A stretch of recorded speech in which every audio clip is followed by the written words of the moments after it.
believe we are in good standing. I'd like to welcome everybody to our December 12th special board meeting of the Baltimore City Board of School Commissioners. Before we get started with tonight's formal opening, just want to remind the public that tonight is a special meeting and that we have a truncated agenda where we will be focusing on a couple of business items this evening with our PEP and procurement processes, as well as gifts and donations this evening. Typically in a board meeting, we will open up for public comment, but in tonight's special board meeting, we are accepting written comment only. Following our presentation by the Office of New Initiatives, they'll share where we'll accept for more targeted public comment related to those processes. I'll now read a roll call of the board to identify who's on the call. Please identify yourself first before speaking for the record. I'll go through the roll call for each vote. Vice Chair Parker. Commissioner Ames Messenger. Ames Messenger present. Welcome. Commissioner Chicas Guzman. Commissioner Chicas Guzman present. Thank you. Welcome. Commissioner Coy. Commissioner Coy present. Oh, welcome, Commissioner Coy. Commissioner Esposito. Commissioner Esposito present. Great. Commissioner Kenyatta Bay. Commissioner Mohammed. Mohammed present. Thank you. Commissioner Redding Lollinger. Commissioner Redding Lollinger present. Thank you. Commissioner Scott Woodruff. Commissioner Scott Woodruff present. Thank you. Commissioner Simmons.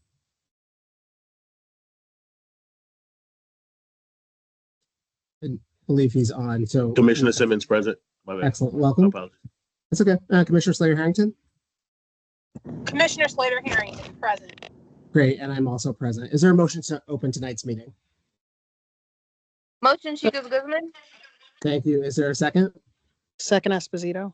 Thank you. All in favor, Vice Chair Parker, Commissioner Ames Messenger, Yes. Commissioner Chicas Guzman, Yes. Commissioner Coy, Yes. Commissioner Esposito, Yes. Commissioner Mohammed, Yes. Commissioner Redding Lollinger, Yes. Commissioner Scott Woodruff, Yes. Commissioner Simmons, Yes. Commissioner Slater Harrington, Yes. and I'm in favor. This motion passes. For our gifts and donations, which is listed as item 2.01 on our board agenda tonight, the board acknowledges a monetary donation from the Baltimore Ravens in the amount of $33,792 to the District Office of Community Engagement for 332 tickets to the October 12th Ravens game at the M&T Bank Stadium for school staff. Is there a motion to approve tonight's PEP agenda? So moved. Thank you, Simmons. Commissioner Simmons. Is there a second? Second Esposito. Thank you. All in favor? Vice Chair Parker, still checking to see if she's arrived. Commissioner Ames Messenger. Ames Messenger, yes. Thank you, Commissioner Coy. Yes. Thank you, Commissioner Esposito. Yes. Thank you, Commissioner Kenyatta Bay. Commissioner Mohammed. Yes. Thank you, Commissioner Redding Lollinger. Yes. Thank you, Commissioner Scott Woodruff. Yes. Thank you, Commissioner Simmons. Yes. Thank you, Commissioner Slater Harrington. Yes. Thank you, and I'm in favor. This motion passes. We'll now hear from Chief Human Capital Officer Emily Nielsen for tonight's PEP and payroll. Welcome, Chief Nielsen. Thank you, Chair Sally.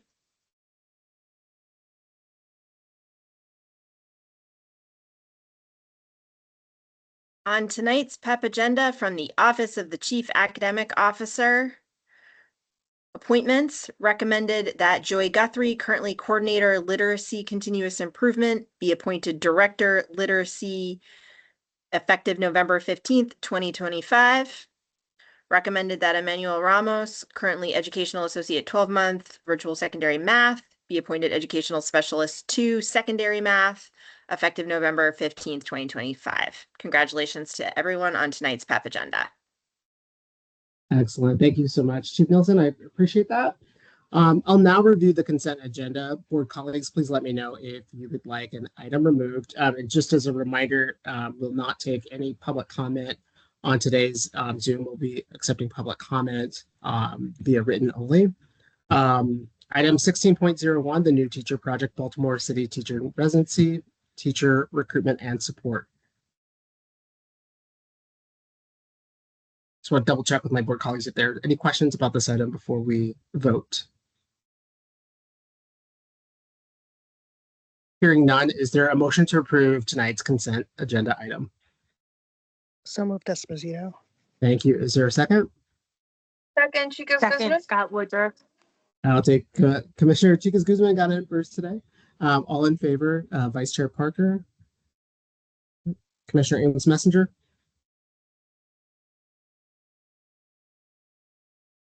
Sorry, Abe's Messenger, yes. great. Commissioner Chicas Guzman, Yes. thank you. Commissioner Coy, Yes. thank you. Commissioner Esposito, Yes. thank you. Commissioner Kenyatta Bay, it's not here. Commissioner Mohammed, Yes.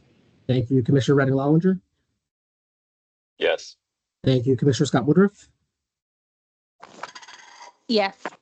thank you. Commissioner Simmons, Yes. thank you. Commissioner Slater Harrington, Yes. thank you. And I'm in favor. This motion passes. Item 5.01 will now move forward to our information discussion. We'll now hear a presentation of the annual review of schools for school year 25-26, the recommendation report led by Angela Alvarez, the Senior Executive Director of the Office of New Initiatives. Welcome. Good evening. Yep, so I'm joined by some of my colleagues. I want to give them a chance to introduce themselves. Starting with Lindsay. Good evening. I'm Lindsay Anderson. I'm a manager in the Office of New Initiatives at City Schools. Caleb. Evening, my name is Caleb Hasman, a specialist in the Office of New Initiatives. Kizzy. Kizzy, you're muted. Oh, can't hear you. Good evening. Good evening. My name is Kizzy Smith, specialist in the Office of New Initiatives. Thank you.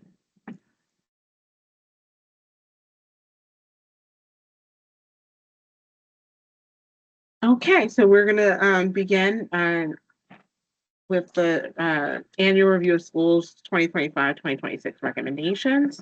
A little bit of housekeeping to start us off.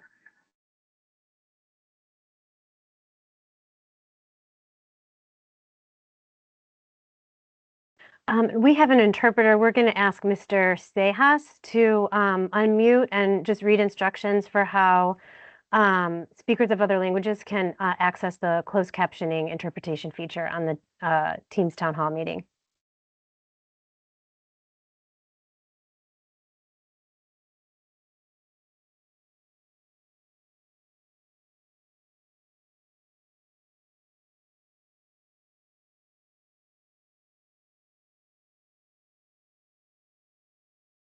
I'm aware that there's a couple of issues with Teams this evening with folks not being able to unmute themselves. So this may be something that we may need to come back to as we work through some of the Teams issues this evening. Okay, got it.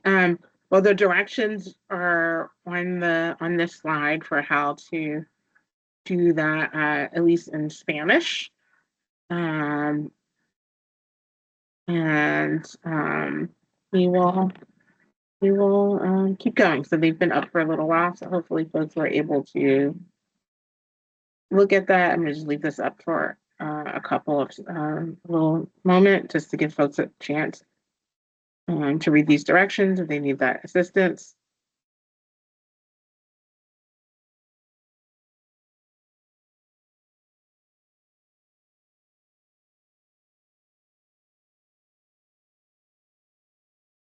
Okay, tonight's recommendations align to board's priorities 3, 4, 5, and 6, which is about ensuring our staff students have access to high quality modernized facilities and the resources to support success, that we effectively engage stakeholders. And so we're going to talk a little bit about what that looks like, so they're able to contribute to the success of their child.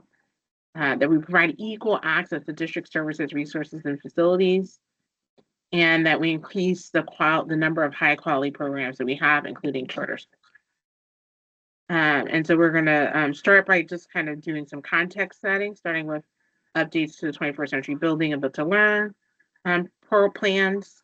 We're going to provide an update on the school communities that combined last year, and then we're going to get into the recommendations for traditional schools and buildings, and then operator renewal. So first, this process is a data-driven process, and we're looking at a variety of factors to be able to advise the board on ways to improve outcomes for students aligned to those board priorities.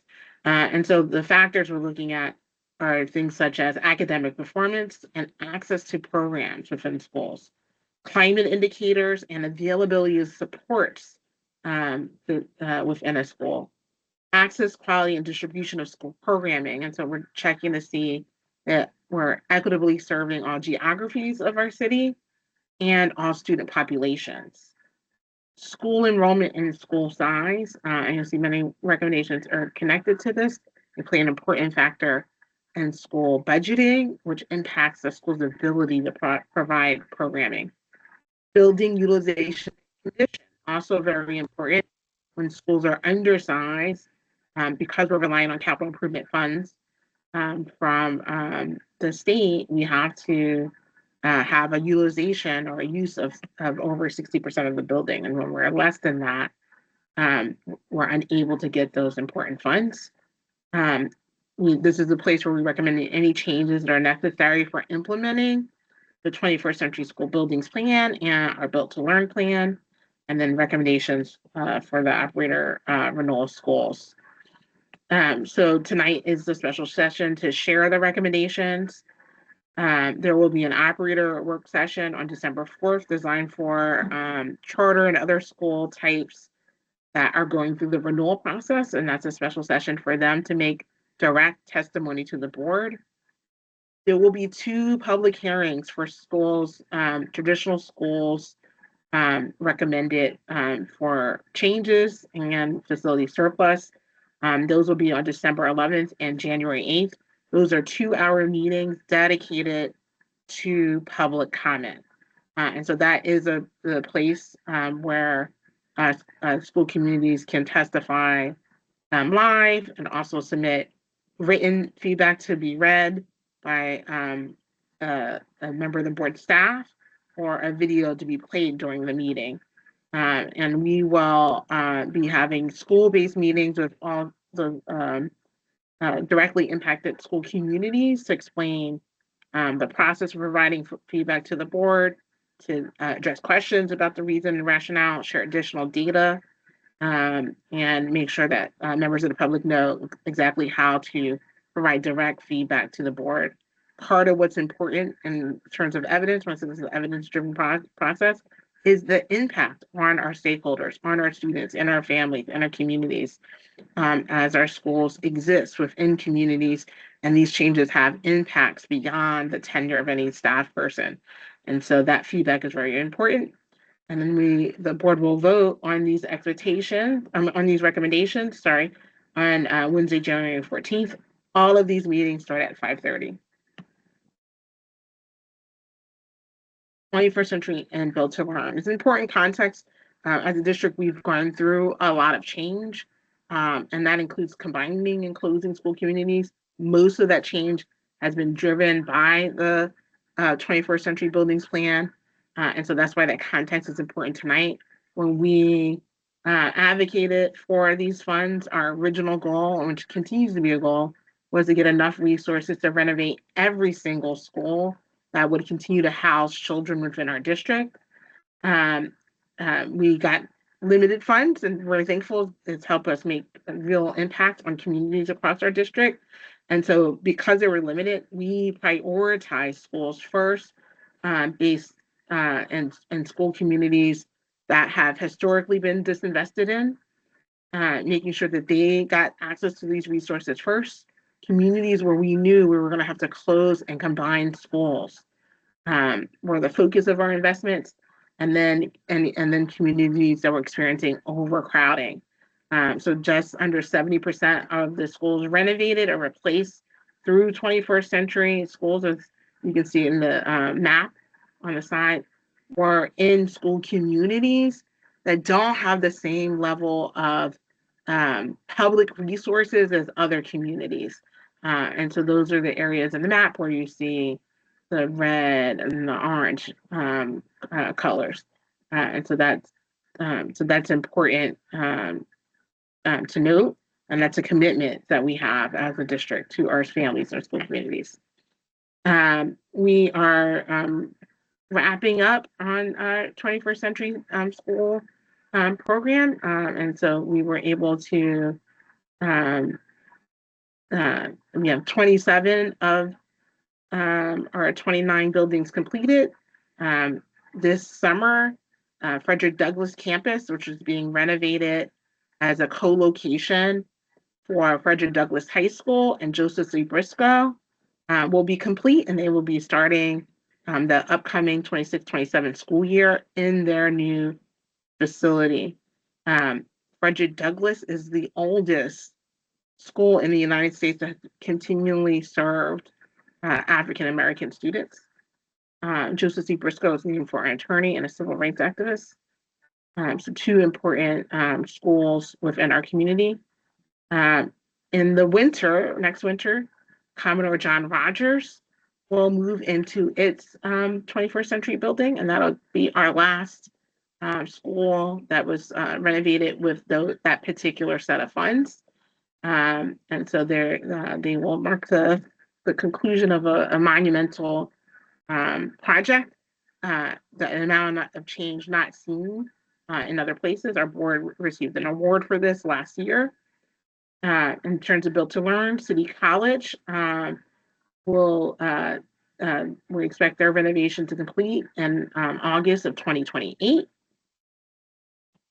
And then Western will be August of 2028 also, when it's complete. Its portion of their new building is completed at their co-located campus, and then followed by Polytechnical, who will move into their building in August of 2030.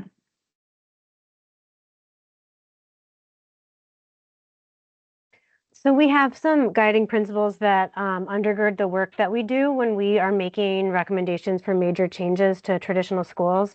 The first one, all students in city schools deserve to have a high quality education in healthy facilities that support teaching and learning. That's really important. That's always the goal in this work, is to provide students with this. And this is really kind of the end goal with all the work that we do through annual review. A change should be made only if the conditions for improving the quality of education exist. So we look for certain conditions to be present, such as a strong leadership in a receiving school, a facility capacity of taking more students, our ability to leverage resources to support learning and additional investments. We only recommend changes if we have those conditions in place. The historical context matters. So we know that our school communities have deep history, and we have to respond to that when we're making major recommendations like this. Communities that have experienced the most disinvestment should be the first communities in which we focus investments. Like Angela mentioned with the 21st Century Schools program, investing first in communities that have been historically disinvested in. When we are making a major change, we're trying, it's our goal to create something stronger and have the community, feel that we're creating something stronger rather than taking something away. And last, we lead this work using the continuous improvement approach. When we make a major change to a school community or to groups of school communities, there's 2 to 3 years of transition support that come with that. We start off by doing transition meetings with the affected school communities. We do specific events and meetings with different stakeholder groups, like opportunities for families to build relationships with their new school community, opportunities for students to get to know each other, specific opportunities for staff. We work with city agencies like the Department of Transportation and other agencies to improve walk paths, for example, for students, or make other improvements that are beyond the control of city schools. We also align our internal resources and our partner resources to be able to invest in the combined program.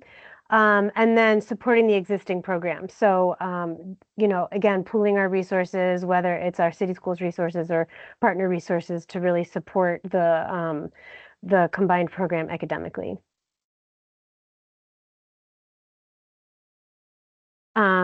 Next, we're going to share an update on a recently combined school community. We always like to come back to the board and share these updates when we're making new recommendations so that the board and members of the public can kind of see the progress that we're making with our schools that have recently gone through transitions.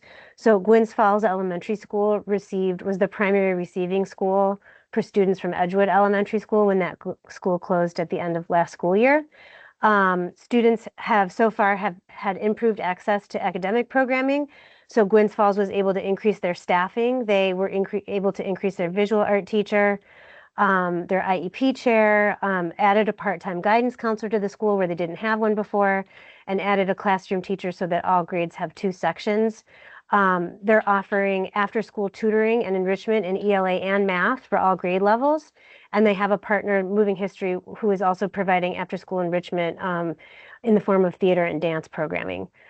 Students also have access to a lot of clubs and sports, including robotics, gardening, cheer, golf, basketball, and SGA.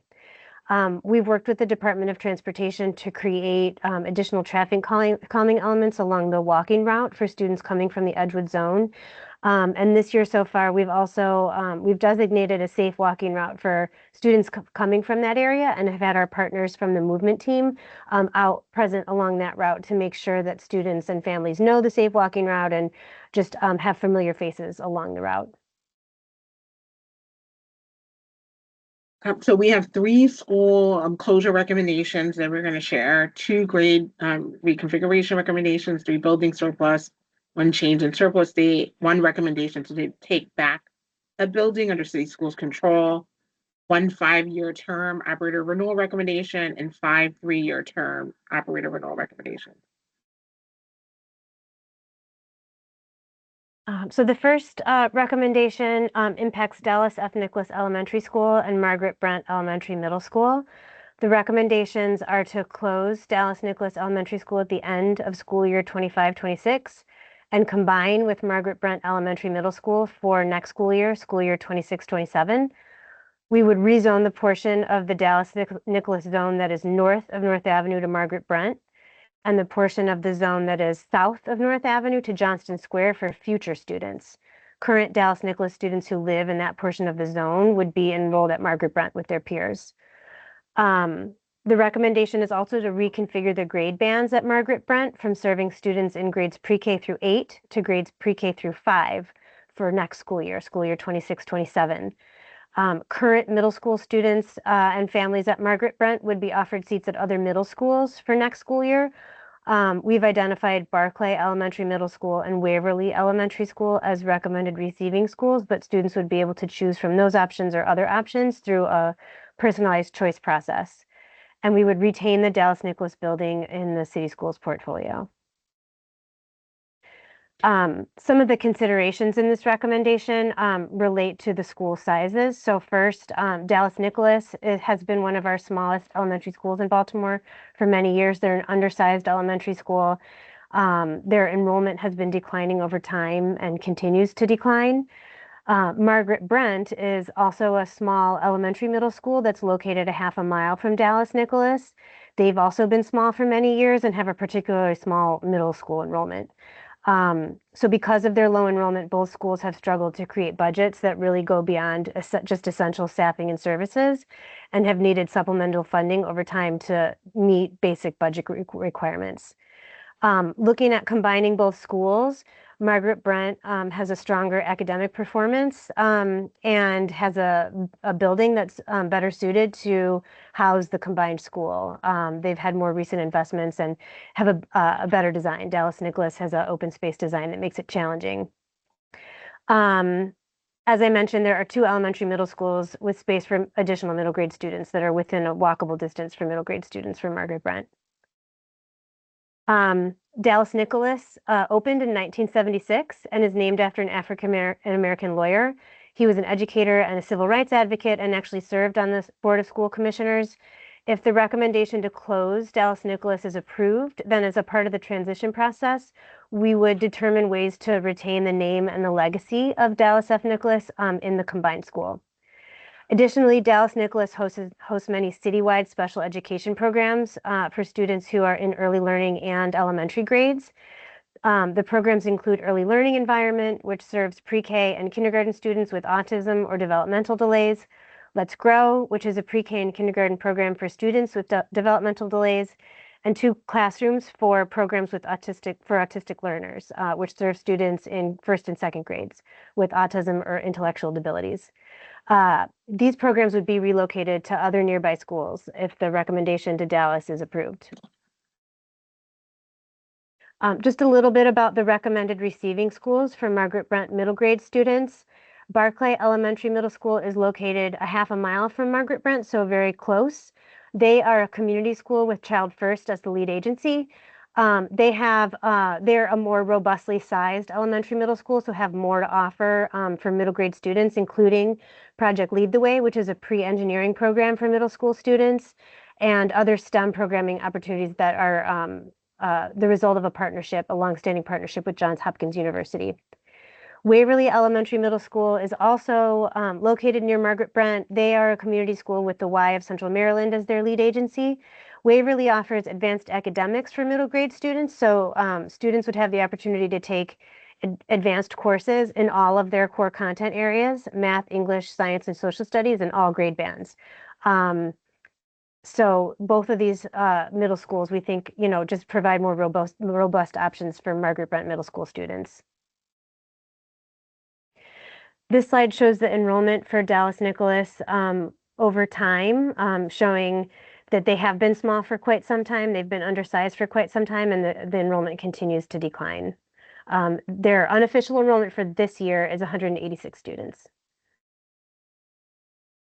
And this shows the enrollment for Margaret Brent. Also have been undersized for some time with a particularly low enrollment in the middle school. This year they have 71 students unofficially in their middle school program with their total school enrollment of 232.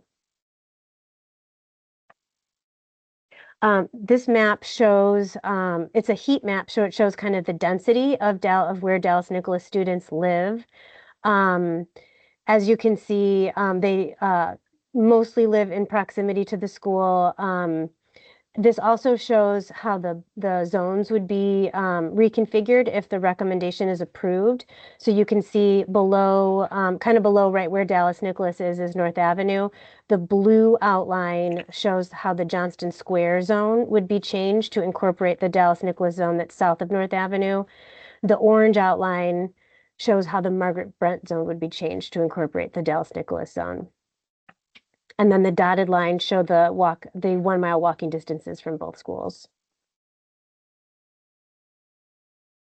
If this recommendation is approved, this shows how it would impact Dallas Nicholas students. So this chart shows the minimum, average, and maximum walking distance for Dallas Nicholas, Margaret Brent, and Margaret Brent students. The average walking distance for Dallas Nicholas students would increase from about 1/3 of a mile to about 2/3 of a mile, a little bit more than that. There are some students, as we showed on the map, who live below North Avenue, who receive bus transportation to attend school at Dallas Nicholas now. That would continue for students who attend Margaret Brent, for those students. This chart shows the Margaret Brent Middle School walking distances to Margaret Brent and then both of the receiving schools. So if you look at the average walking distance, it would increase just a little bit going to Barclay and a little bit more to Waverly. Our policy outlines that 1.5 miles is the appropriate walking distance for middle school students. So students who are beyond that would receive bus passes to be able to get to school. The other thing to note here is that middle schools, elementary middle schools like Margaret Brent serve students in their zone, but also serve students who may have selected the school through middle school choice. And so that's why you see maximum walking distances of higher mileage amounts. Those are the students who are coming from out of the zone to attend the school. Next, we're going to share recommendations for Renaissance Academy High School.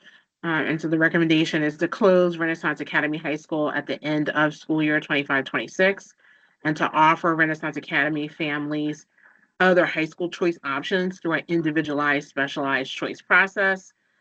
We've designated 3 receivers as the potential receivers for students if this is approved: Frederick Douglass High School, Edmondson Westside High School, and Green Street Academy High School, while students that attend Renaissance come from all areas of the city. There's a greater concentration in West Baltimore.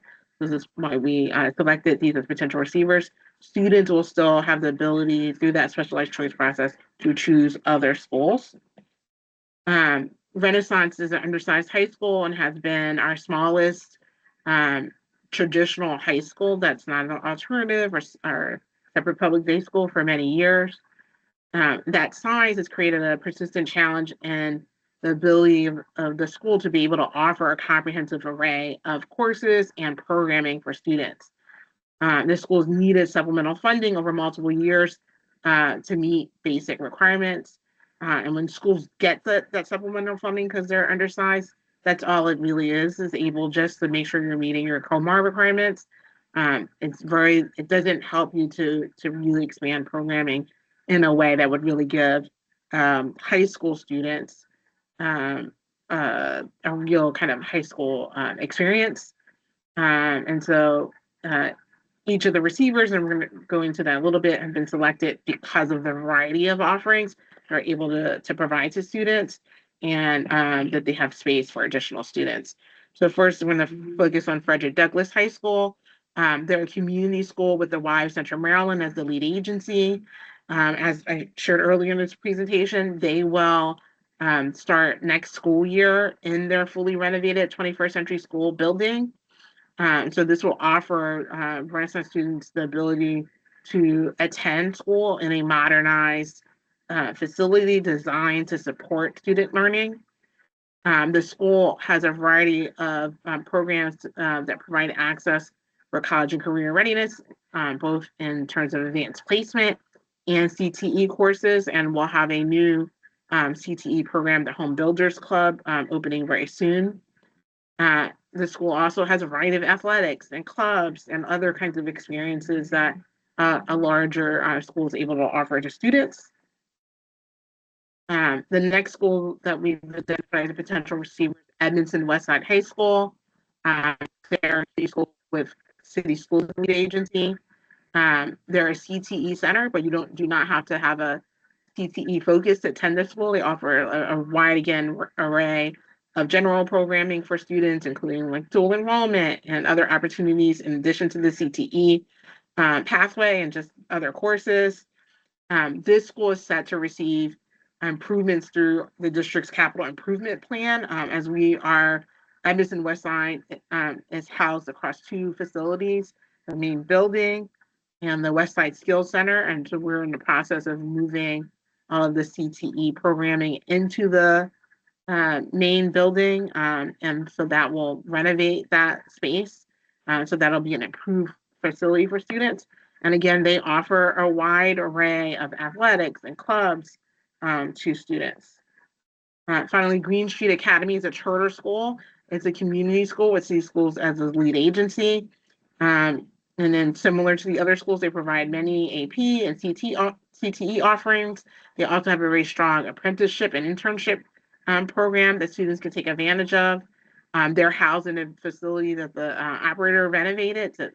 And recently they've also renovated their athletic fields. And again, they offer a variety of clubs and athletics and other kind of opportunities and special events for students. This shows you Renaissance's enrollment over time. And so you can see again, the enrollment has been declining. We consider schools under 300 students to be undersized. And that's particularly standard for elementary schools. We're talking about high school. And so it really makes it hard because schooling gets more expensive as you go up. So middle is more expensive than elementary, and high school is more expensive than middle because you need a higher level of staffing and different kinds of specialization in order to really provide programs that really prepare students for college and career and meet the requirements of to get a high school diploma. This again is a heat map showing you the concentration of Renaissance students, and so you can see there's a good portion of those students that live very close to Renaissance Academy. For high school students, because high school is choice, there's not any zones in high school, our students travel. So some students walk and some students take MTA transportation. So this is what this table is depicting. And so the average distances that for students that are taking MTA transportation, which is the majority of students are eligible for that attend these schools. You can see goes from 42 minutes, which is the current kind of average transportation time that Renaissance students take, down to 38.9 if students select Douglas, 51.2 if they select the Edmonton West Side, and 49.3. Again, students are coming from all over, and so part of the personalized choice support would be to help students make decisions that are in best interest. And so you can see there are some students who have very short, there are students who have the minimum or much shorter distances, and the maximum can be a lot longer. And so we want to help students in selecting a school that's in their best interest, that also doesn't take so long for them to get to school in the morning.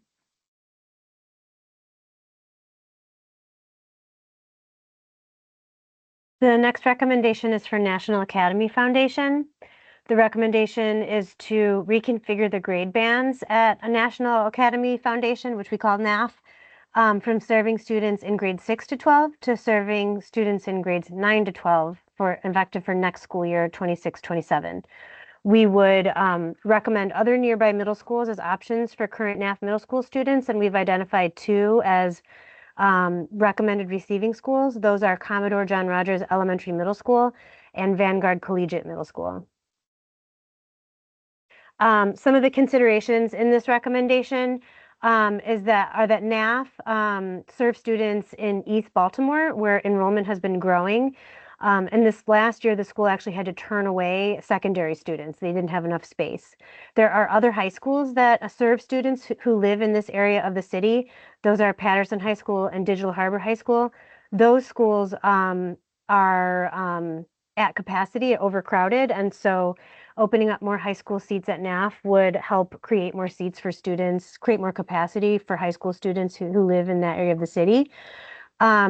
Additionally, because there are different requirements and complexities in the programming, academic programming for middle and high school students, there's not a lot of middle school focused programming at NAF right now because they're stretching their resources across 6 through 12 grade spans by giving students at NAF the opportunity to go to other middle schools that have more robust middle school programs. They will have more robust opportunities to take advanced courses, career-focused programming, participate in different clubs and sports. And then that will allow NAF to be able to focus their resources on the unique needs of high school students.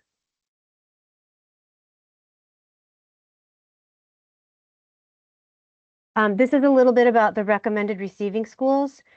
Commodore John Rogers is a community school with United Way as its lead agency. Commodore offers a variety of honors courses. Principal Martin at Commodore leads the 100% Project School initiative, which supports school climate and academics. The school offers middle school sports and a variety of clubs and after-school programs. They are currently in swing space in the Southeast building until January 2027, as Angela mentioned at the beginning of the presentation. At that time, they'll be moving back into their renovated 21st century building and we'll have lots of space for more students. Vanguard Collegiate Middle School is a community school with City Schools as the lead agency. They also provide a variety of honors courses. Vanguard actually offers honors courses in all of the core content areas for grades 6 through 8. So that's math, English, science, and social studies. Starting in next year, they will also offer Project Lead the Way, a pre-engineering program for middle school students, and also offer a lot of sports and after-school programming. They will also be moving into a renovated building in summer 2027. And when they make that move, they will become the robotics hub for City Schools for the district.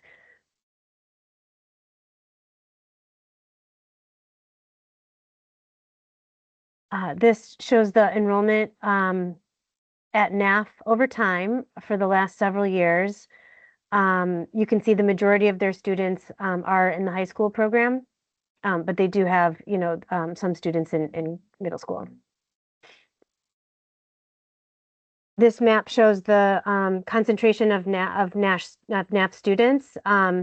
You can see where the yellow and red colors are. That's where most of their students live.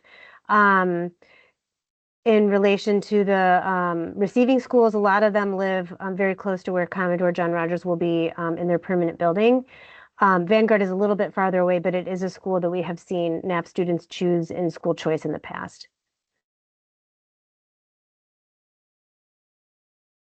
It's a school that we have seen the elementary schools that are feeders for NAF choose in the past. So there are 3 zones that are the primary feeders for NAF. That's Johnson Square and Bernard Harris. And so those 2 zones we've seen students who are not choosing NAF actually choose Vanguard. So this is part of how we came to determination of the receiving schools. And then there's a good portion of students who come from the Weompaka zone that choose NAF, who in the past, many of those students also choose Commodore John Rogers coming from that zone. So that's how we came to the receivers. And this table shows how travel would be affected for NAF students to the receiving schools. So if you look at the transit time for MTA eligible students, right now the average is about a half an hour for NAF middle school students. Going to Commodore, it would increase just slightly, and Vanguard just a little bit more, but about the same average time. For walkers, the average distance for NAF students now is about 1.5 miles. For Commodore, it would stay about the same, and for Vanguard, it would increase quite a bit. But as a reminder, middle school students receive bus passes for MTA if they live over 1.5 miles from their school.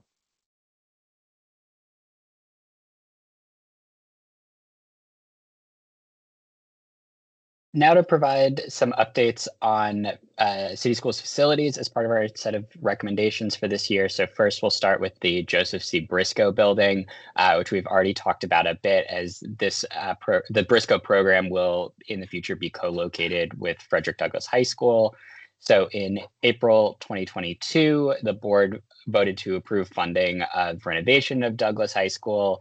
And that facility is a shared campus with Joseph C. Briscoe Academy, and that's part of the 21st Century Buildings Plan.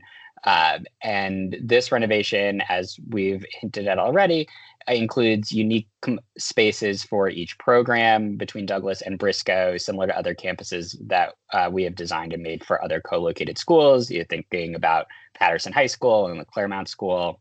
And so essentially, after Briscoe moves into the renovated space in that shared facility in summer of 2026, the Briscoe building will no longer be needed by city schools for educational purposes. Thus, our recommendation is to surplus the Joseph C. Briscoe building in summer of 2026. Next, we've got the Garrison Middle building, and our recommendation here is to surplus the Garrison building in early 2026. And this is a space that has been used as swing space for many schools as their original facilities are getting renovated or replaced as part of the 21st Century Buildings Plan. Most recently, Billie Holiday Elementary used this building as swing space until 2021. But since then, the site has been used for school bus parking. And so as part of the non-academic building consolidation plan, we've determined that the building will no longer be needed for educational use as of early 2026. So thus our recommendation is to surplus at that time. Next is the ground shop building, and our recommendation is to surplus the ground shop building in early 2026 as well. And similarly, as part of the non-academic building consolidation plan, we've determined that this facility will no longer be needed for educational use after the conclusion of this current school year. And the ground shop, the operations and the functions that the space is currently fulfilling, those will be relocated to the West Side Skills Center as part of this plan.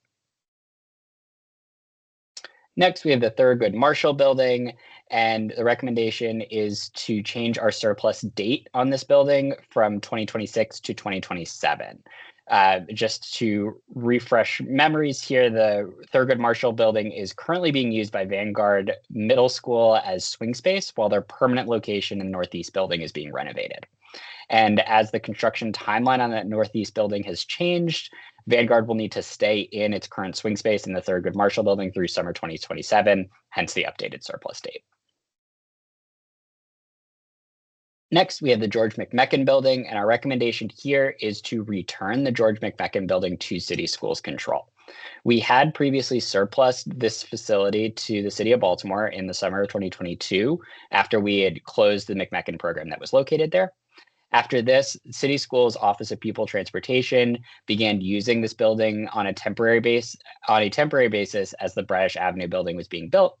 But as transportation services and our fleet expanded, the location and site features, such as big open spaces, really good for large group trainings, for instance, made the McMechen building ideal to continue using as a transportation hub in this northwest area of the city.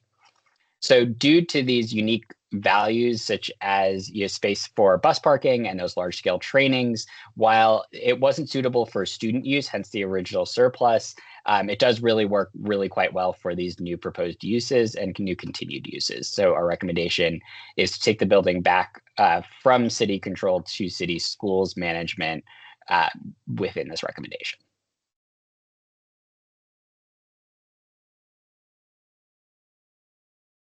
Okay, we are going to get into the operator renewal presentation.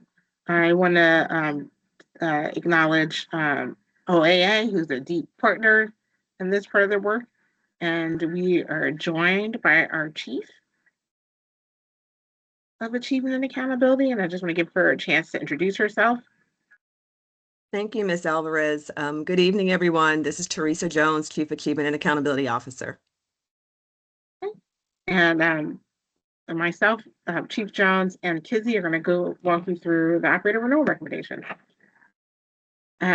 So first, just a kind of quick reminder, we originally developed the framework that we've been using in 2012 through work with stakeholders and organizations that support charter schools, including our Charter and Operator-Led Schools Advisory Board, to develop the framework that we've been using.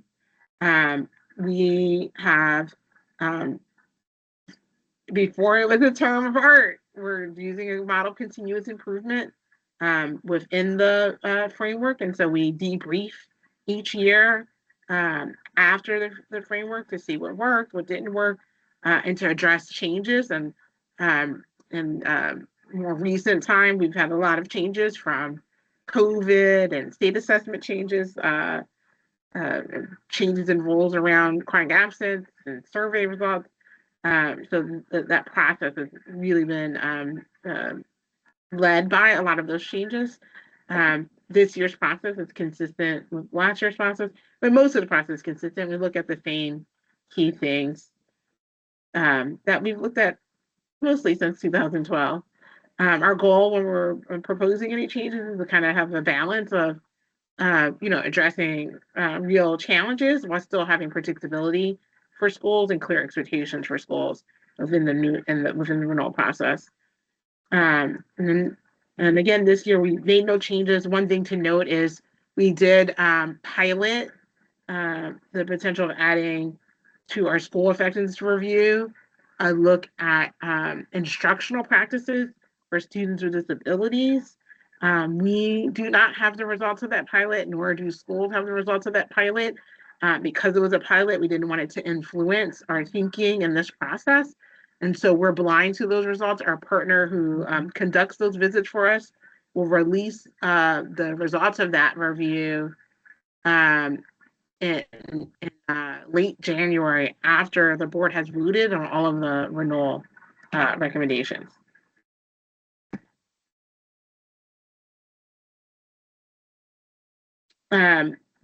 This process, operator renewal, is routine for operator-led schools. It starts in the penultimate year of their contract, and this part of the process we're in happens every 3, 5, or 8 years, depending on the length of a school's contract. The goal is to evaluate the efficacy of schools using multiple measures, both quantitative and qualitative, using site visits, focus groups of stakeholders that are part of this process, and evidence provided by operators. We understand that schools are complex places, and so we've tried to create a process that takes into consideration that complexity. And that review is aligned to our board's operator policy, IHBJ, our renewal rubric, and state law. In particular, we look at 3 main areas when we're reviewing schools: student achievement and academic success, which holds most of the weight, school climate, and then financial management and governance. It should be noted if a school is found to be not effective in any one of those 3 key areas, that leads to a non-renewal recommendation. There are 7 schools who have gone through this year's process. Next, we'll do a quick overview of the operator renewal process. So as Angela was describing the measures that we look at, one of the things we do is we do have a multi-level review. The first level is with the Charter and Operator-led Advisory Board. It is comprised of members of community organizations, nonprofits, school operators, as well as members of the district. Its primary function is to review the information provided and to provide advice to the CEO on renewal recommendations. And they also communicate any other issues that they find that might relate to operator-led schools. In terms of the second level review, the CEO receives those recommendations and then conducts a CEO and administrative review. That review not only considers the recommendations of the advisory board, but also the quantitative and qualitative data as well. And that then leads to a recommendation to be made to the board. Ultimately, the decision on all operator renewals rests with the board, and the board not only considers the recommendations and rationale of the CEO, but also the content of the operator renewal reports, the testimony that is given at public board meetings and work sessions, as well as other information that is captured in the official record and the factors that are listed in both policy IHBJ and administrative regulation IHBJ-RA when it comes to charter schools, and then for non-charter schools, policy FCA and administrative regulation FCA-RA. When it comes to the process follows the following timeline. We start with the renewal applications being submitted by the operators. The deadline this year was September the 4th. Then we have the review from the Charter and Operator-led Schools Advisory Board of those applications, which ultimately leads to the advice to the CEO regarding the renewal recommendations. The week of November 3rd is when the schools receive the CEO's preliminary recommendations. Today, we are here November 12th with the recommendations being presented to the board in a public meeting. That will be followed by an operator work session opportunity on December the 4th. And then ultimately, that will lead to the board's opportunity to vote on final recommendations on January the 14th. This is the list of the 7 schools that are going through this year's operator renewal process. We'll start with our first school, which is the Baltimore Collegiate School for Boys. This is the school that is operated by 5 Smooth Stones Foundation. It is configured for grades 4 through 8 and has an enrollment of a little more than 300 students. The school was opened in 2015 and since then has had 2 partial renewals that involved conditions for further review by the board. In terms of this year's renewal recommendation, it is based on the following ratings. In the student achievement category, the school was rated as not effective. In climate, they received a developing recommendation, and also for the finance and governance recommendation, they were noted as not effective. With the presence of more than one not effective rating recommendation, that leads to an overarching recommendation for non-renewal and school closure at the end of this school year.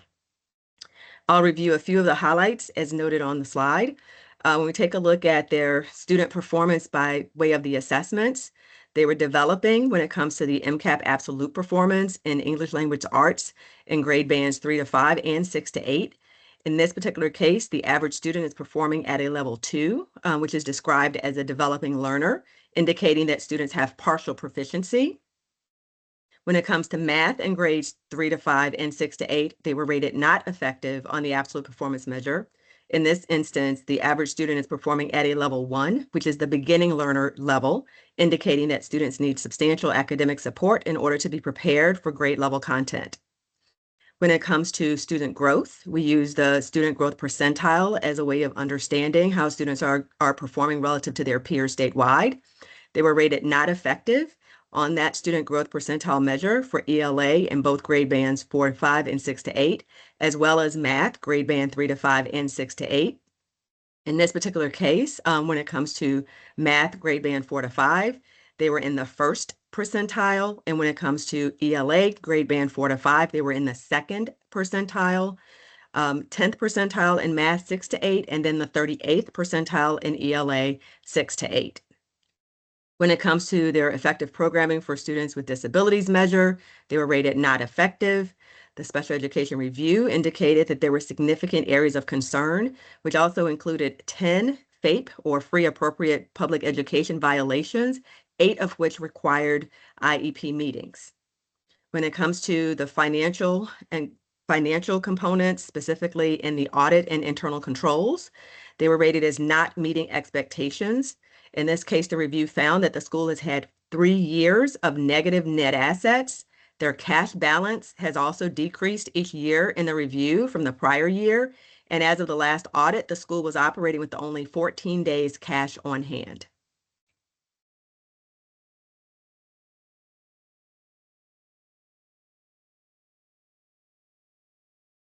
Next, we're going to talk about Baltimore International Academy. They are a K-8. Their unofficial enrollment is 689 students. They originally opened in 2007. The school has had a mix of full and partial renewals and are currently in a 3-year contract.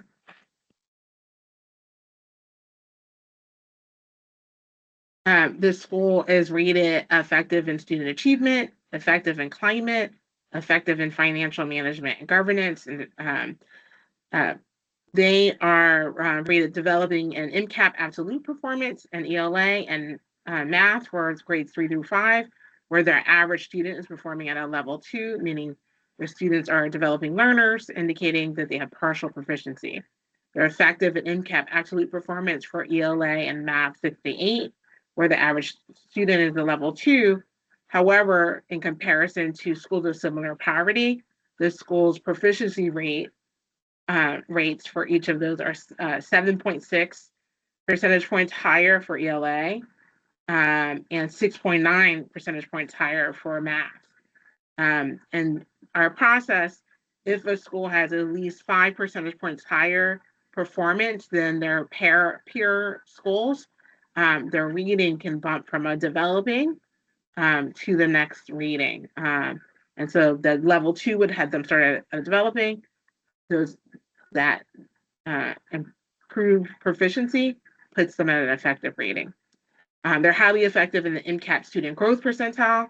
Growth has the most weight of the assessment measures within our process, where the school's in the 95th percentile.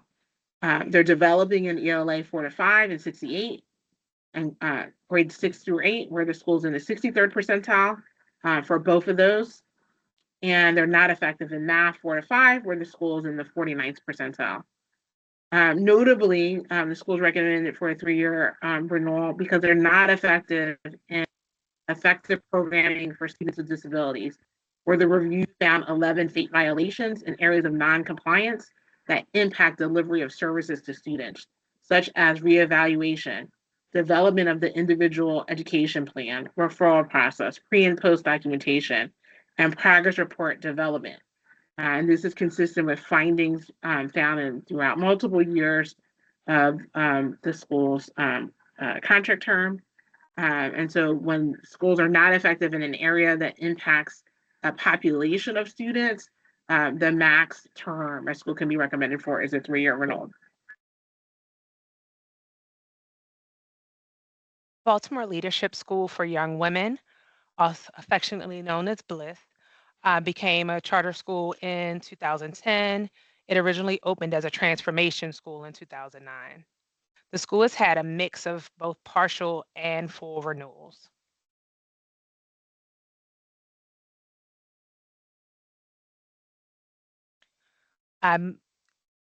For student achievement, they received a rating of developing, same for climate, a rating of developing, and a rating of effective for finance and governance.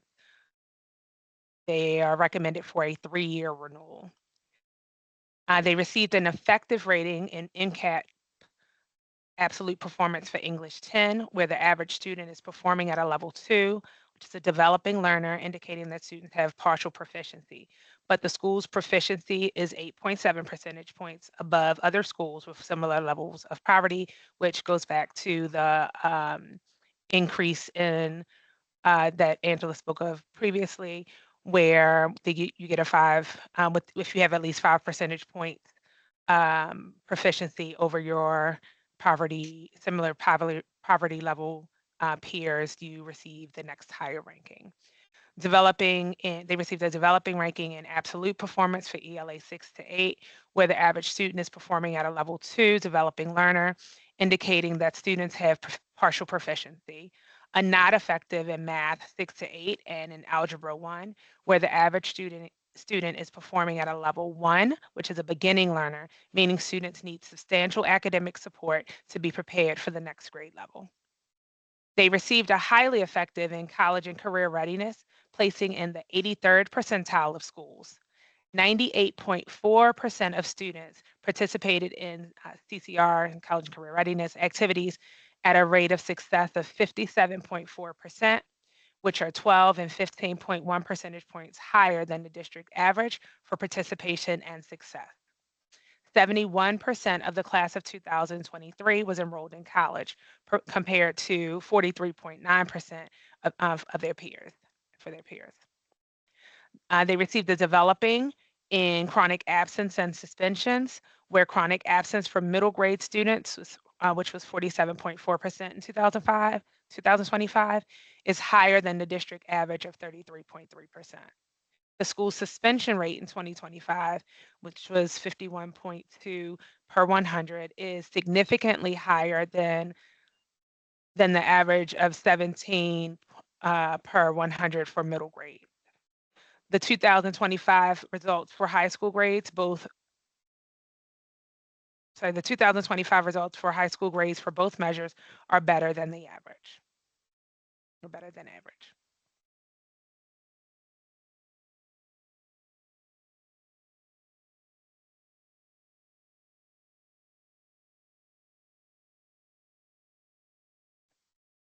Clay Hill Public Charter School, operated by Bluebird Education Network.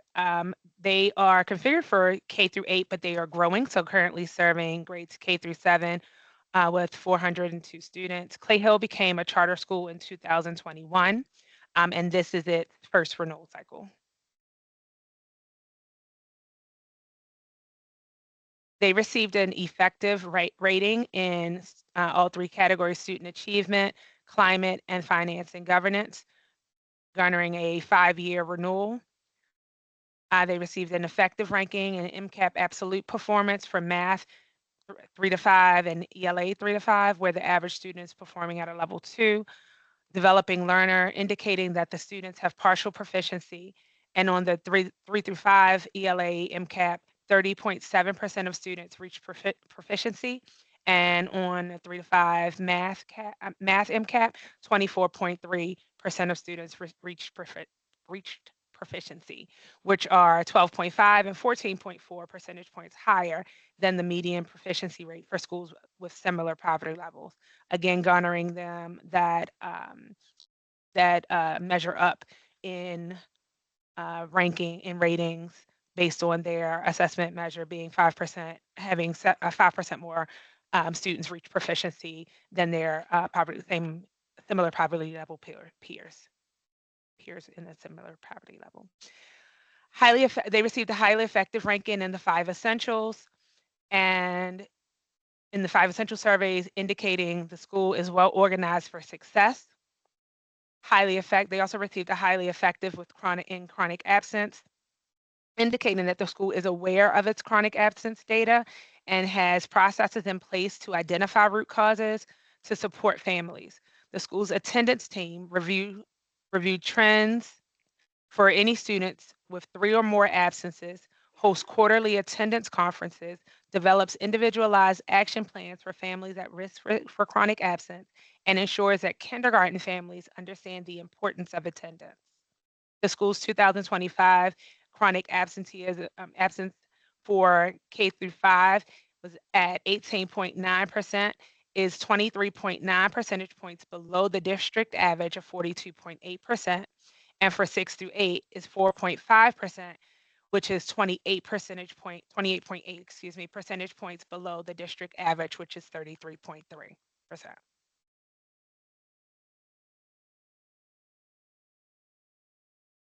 Next is Coppin Academy. They're operated by Coppin State University. They're a high school. Their unofficial enrollment is 464 students. They originally opened in 2005 and became a charter school in 2007. The schools had a mixed history of full and partial renewals. They're currently in a 3-year renewal contract. The school is rated effective in student achievement and finance and governance and developing and climate.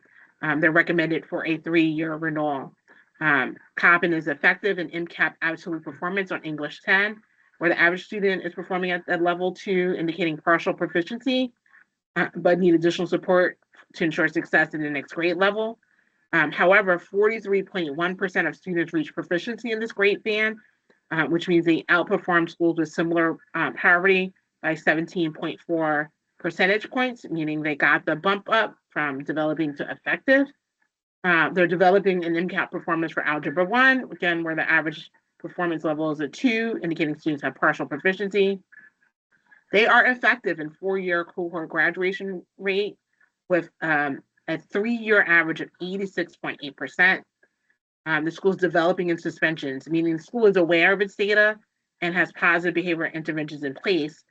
But since the school's results are mixed, the rates signal a lack of consistency in implementation. So the school had a rate of 26.8 per 100 suspensions in 2022 that increased to 40.4 per 100 suspensions by 2025, which is significantly higher than the 2025 average of 18.3 per 100 suspensions for high school students. They identify good practices to address behavior. However, the data shows inconsistency in implementation. Lily Mae Carroll Jackson School is operated by Girls Charter, Inc. They serve girls in grades 5 through 8 and have 216 students. It is an all-girls school, which opened in 2015. The school has had multiple partial renewals over the lifetime of the partnership.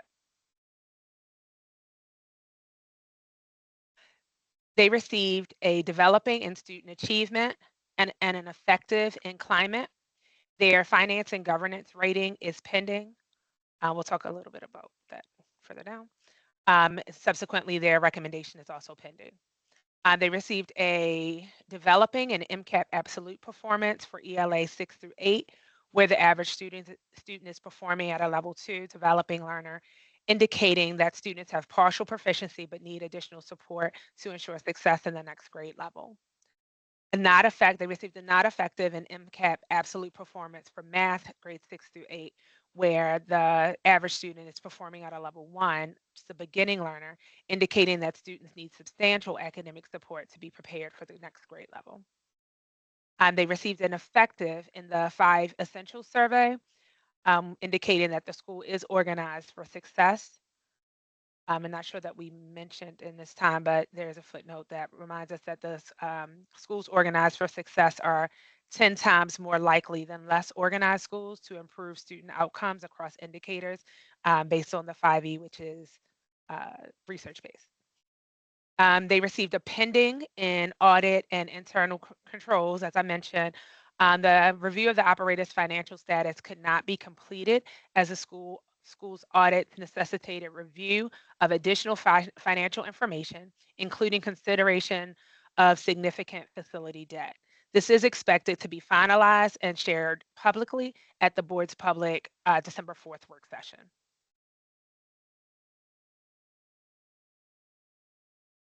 Pimlico Elementary Middle School, operated by Baltimore Curriculum Project, serves pre-K through 8, grades pre-K through 8 with 675 students.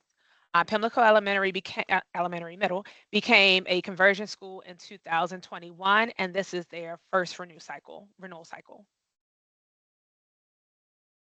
They received a student achievement. They earned a developing rating in climate developing rating and an effective rating in finance and governance, earning a 3-year renewal. They received a developing in MCAP absolute performance for ELA in both grade bands 3 through 5 and 6 through 8, where the average student is performing at a level 2, developing learner, indicating that students have partial proficiency but need additional support to ensure success in the next grade level. A not effective in MCAP absolute performance for math in both grade bands 3 through 5 and 6 through 8, where the average student is performing at a level 1 beginning learner, indicating that students need, again, substantial academic support to be prepared for the next grade level. On the 5 Essentials survey, they were ranked highly effective, indicating that the school is well organized for success. In the effective programming for all student racial and ethnic groups, they received a developing, which for schools with diverse populations looks at whether there are achievement gaps that exist between student groups, whether the school is providing high quality programming for all students, and the processes and practices the school is using to address gaps and ensure high achievement for all students. The school's results are mixed, and the school is beginning to implement practices it believes will improve outcomes.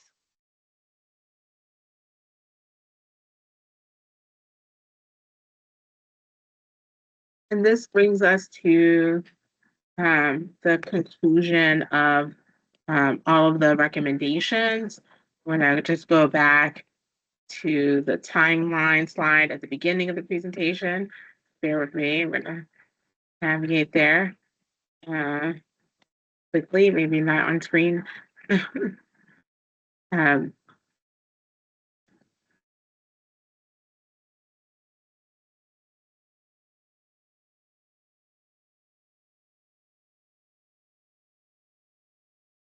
So just as a reminder, the board will host a work session on December 4th. There will be 2 hearings that are exclusively dedicated to public comment on December 11th and January 8th for schools recommended for closure or building surplus. And then the board is expected to vote on these on January 14th. Members of the public can submit written testimony from now through January 9th, which is the Friday before that January 14th meeting. All of the meetings in this process, all of the board meetings in this process will start at 5:30. There will be community meetings for schools recommended for closure or building surplus or combination grade configuration changes. And so in those meetings, we'll explain to staff as well as students and parents. We'll answer questions about these recommendations and provide additional context. And folks will be able to, we'll explain how to sign up for public comment and the rules around that at those meetings. and address any questions. Tonight on the board's website under annual review, if you type that in, the official report that has much more detail for each school is posted. So it's available digitally to the community. And so folks, please take a look at that. There are some additional data slides in the appendices that show for the traditional schools recommended for school changes, comparisons between their school's academic data and the receiving school's academic data. But the full report, again, posted on our district website, contains much more information. And so I encourage members of the public, particularly those most directly impacted, to read that report. With that, I'm going to turn it back over to the board. All right, thank you so much, Angela and your entire team and the Office of New Initiatives for tonight's presentation. I really appreciate, and as well as the public appreciates, the presentation and knowing more about the recommendations that are coming before the board. So thank you for the thorough prep tonight. He's thanking her for the presentation. As we move forward to the end of our agenda this evening, I just want to remind the public of notice of upcoming meetings. So our safety and wholeness meeting will be convening in person at Dorothy I. Height Elementary School on Thursday, November 13th from 4 to 5:30 p.m. Our operations committee meeting will be meeting virtually on November 24th at 10:30 a.m. Our next policy committee meeting will happen that same day in the afternoon at 4 p.m. And our public board meeting will be our next public board meeting, will be on December 2nd, 2025 at 6 p.m. The other associated with Angela's presentation tonight will be operator renewal. That meeting will occur on Thursday, December 4th, 2025 at 5:30 p.m. Is there a motion to adjourn tonight's meeting? So moved. So moved. I hear a lot, so I'll take Commissioner Slater-Harrington. Is there a second? Second. Thank you, Commissioner Esposito. All in favor, signal by saying aye. Aye. Aye. Thank you so Aye. much. This motion passes. I'd like to thank the public, our board colleagues, district staff, parents, and students for joining us this evening. We'll see you soon. Take care. Good night. Thank you. Thank you.